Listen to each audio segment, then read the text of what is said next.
Mabuting araw, kape tayo. Ang usapan natin ngayon ay tungkol sa grooming. Hindi naman talaga pormahan, subalit grooming para sa simbahan. Grooming o pananamit o kahit na siguro sa ayos ng katawan o ng buhok, bagong gupit. Kailangan ba bagong gupit lagi? Well, ayon kay San Pedro, mula sa unang sulat ni San Pedro, 1 Peter chapter 5, verse 5. Ang sabi doon naman ay, clothe yourself with humility.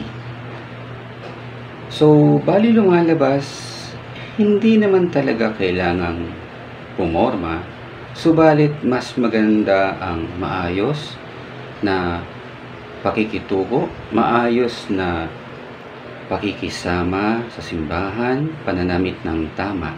Yung tama lang.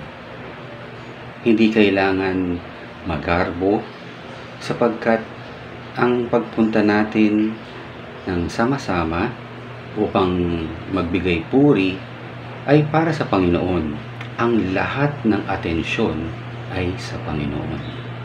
Kung tayo ay mananamit ng maayos lamang, tama, naaayon, ay sapat na.